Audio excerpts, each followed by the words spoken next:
কসবা থানার এসআই ফারুক হোসেনের অভিযানে 4 কেজি গাঁজা উদ্ধার, একজন গ্রেফতার। Staff reporter, Kasba TV news desk.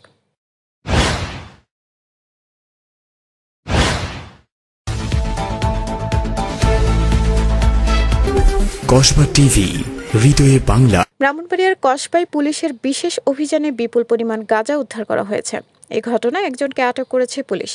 Police সূত্রে জানা যায়, জেলার সুযোগ্য পুলিশ সুপার এহতেশামুল হক মহোদয়ের নির্দেশনা এবং সহকারী police super Kasba circle Mohammad Atikur রহমানের তত্ত্বাবধানে, কসবা থানা অফিসার ইনচার্জ মোহাম্মদ আব্দুল কাদেরের সার্বিক তত্ত্বাবধানে শনিবার ভোরে এ অভিযান পরিচালনা করা হয়।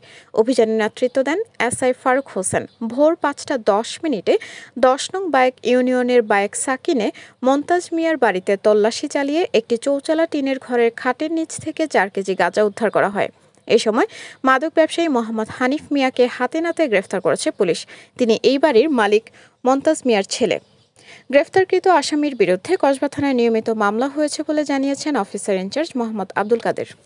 আমি আপনাদের দৃঢ়ভাবে বলতে চাই যে আমি মাদকের সাথে কোনো আপোষ, কোনো প্রকার কোনো কম্প্রোমাইজ করব না, এবং আমি মাদক ব্যবসায়ীদের মাঝে এই আতঙ্কটা আমি অবশ্যই ছড়াই দিতে চাই যে কেউ যদি মাদক ব্যবসা করে বা মাদকের সাথে কোনো সম্পৃক্ততা পাওয়া যায়, তাদেরকে ইনশাআল্লাহ ছাড়বো না, আইনের আওতায় নিয়ে আসবো। কসবা টিভির সংবাদের সাথে থাকার জন্য ধন্যবাদ জানাচ্ছি। পরবর্তী সংবাদ পেতে আমাদের চ্যানেলটি সাবস্ক্রাইব করে রাখুন।